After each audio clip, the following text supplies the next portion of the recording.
Auvernais. Un nom qui évoque la tranquillité, la sérénité des Alpes de Haute-Provence. Ce village, perché à une altitude où l'air est pur et les bruits de la ville sont un lointain souvenir, est un véritable havre de paix. Niché au cœur de montagnes verdoyantes, ce petit village semble coupé du monde. Les forêts denses et les prairies fleuries qui l'entourent ajoutent à son charme bucolique, offrant un cadre idyllique pour ceux qui cherchent à échapper à l'agitation de la vie moderne. Ces ruelles étroites et ces maisons en pierre racontent une histoire riche, paisible. Chaque pierre, chaque pavé semble murmurer des récits d'antan, des histoires de générations qui ont vécu ici, en harmonie avec la nature. Les habitants, peu nombreux, se connaissent de tous. Ils partagent un lien profond, forgé par des années de vie commune. Les salutations chaleureuses et les sourires échangés dans les rues témoignent de cette camaraderie. La vie s'écoule lentement, rythmée par les saisons. L'hiver apporte son manteau de neige, transformant le village en un paysage féerique, tandis que le printemps fait éclore les fleurs et réveille la nature. Été 2023. Le soleil brille sur Auvernais. Les journées sont longues et lumineuses, et l'air est empli du chant des oiseaux et du bourdonnement des abeilles. Les touristes profitent du calme et de la beauté des lieux. Ils se promènent dans les ruelles, admirent les paysages et découvrent les trésors cachés de ce village pittoresque. Les enfants jouent dans les rues, sous l'œil bienveillant des anciens. Leurs rires résonnent entre les maisons, apportant une touche de joie et de vie à ce cadre tranquille. Rien ne laisse présager le drame qui va bouleverser à jamais la quiétude de ce petit coin de paradis. La sérénité apparente cache une vulnérabilité que personne n'aurait pu imaginer. Le 8 juillet, une date désormais gravée dans la mémoire collective du village. Ce jour-là, un événement tragique a marqué les esprits et a laissé une empreinte indélébile. Un jour qui a commencé comme les autres, dans la chaleur estivale. Les habitants vaquaient à leurs occupations quotidiennes, inconscients du drame imminent. Un jour qui allait basculer dans l'incompréhension et l'angoisse. Les visages souriants se sont figés, les cœurs ont été serrés par l'inquiétude. Un jour où le petit Émile, 2 ans et demi, a disparu. La nouvelle s'est répandue comme une traînée de poudre, plongeant le village dans une atmosphère de désespoir et de solidarité. Le soleil d'été caressait les façades en pierre de Auvernais, projetant des ombres douces et réconfortantes sur les ruelles pavées. Les murs anciens semblaient raconter des histoires de générations passées, baignées dans cette lumière dorée. Une douce brise faisait bruisser les feuilles des arbres, apportant avec elle des murmures de secrets anciens et des promesses de jours paisibles. Les branches dansaient légèrement, créant une symphonie naturelle qui apaisait l'âme.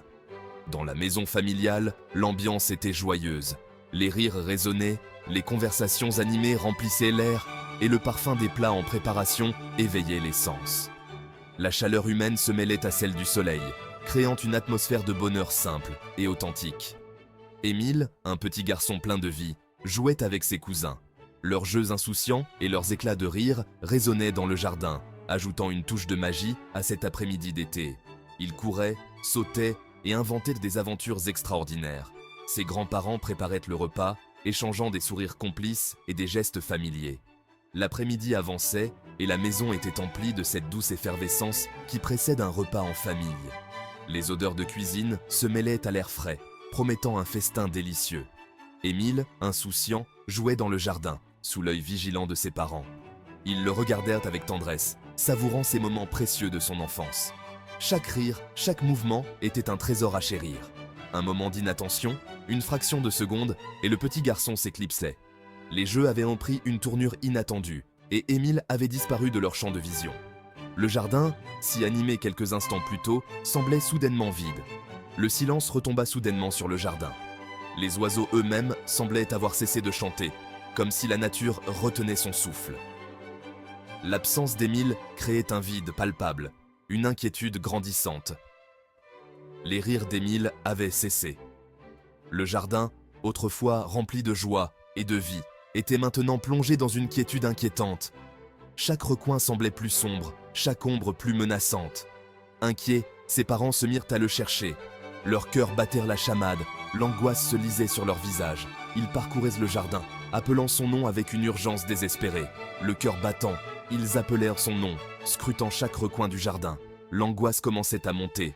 Émile était introuvable. Leurs voix résonnèrent dans le silence, mais aucune réponse ne venait.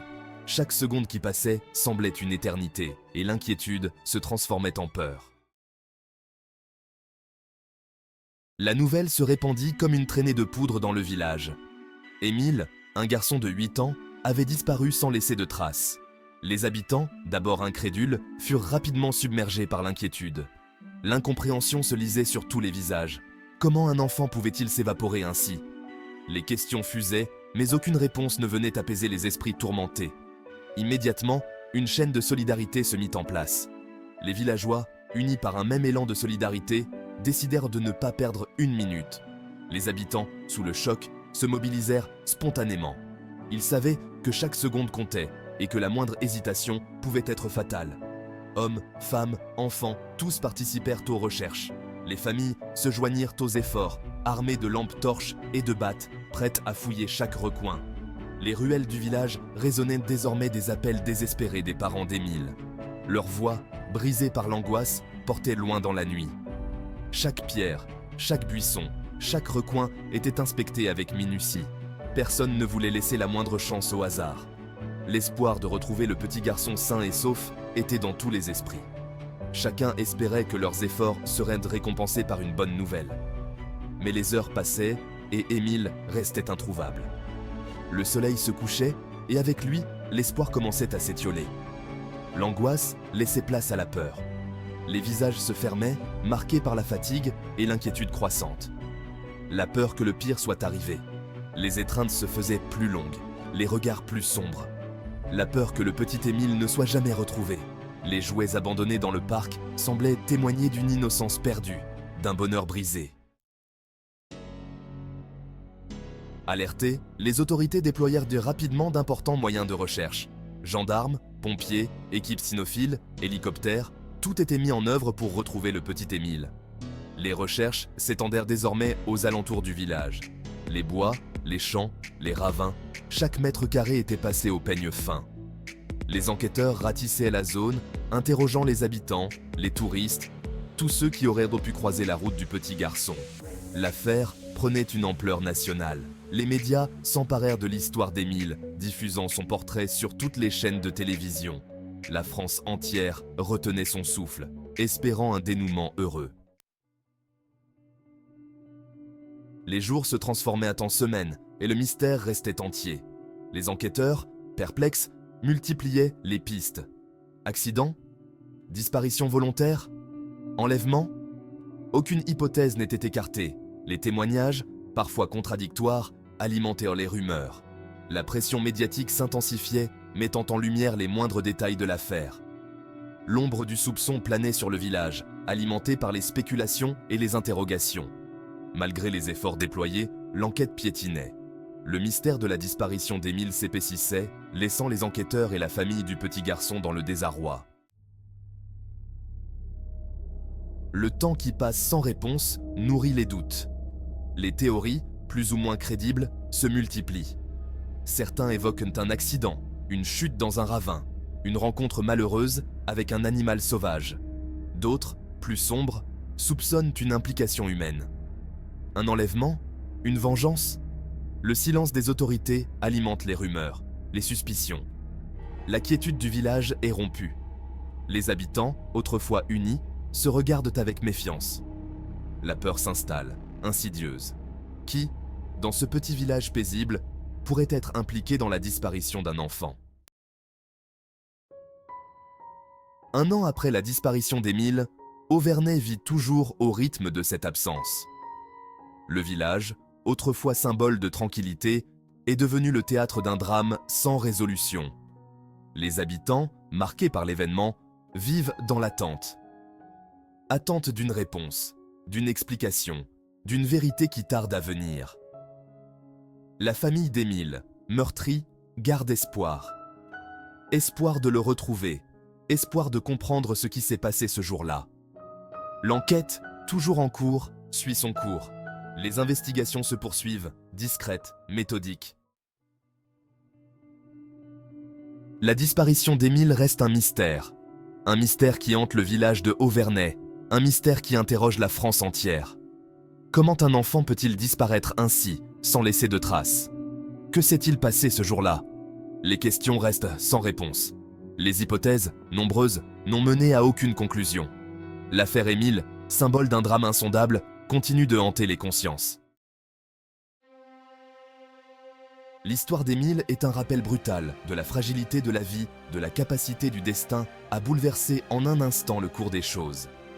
Un enfant a disparu, un village est en deuil, un pays est en attente. Que s'est-il passé ce jour-là à Auvernais? La vérité est-elle encore accessible? Seul le temps, peut-être, apportera des réponses. En attendant, le souvenir d'Émile reste gravé dans les mémoires, symbole d'un mystère qui continue de nous hanter.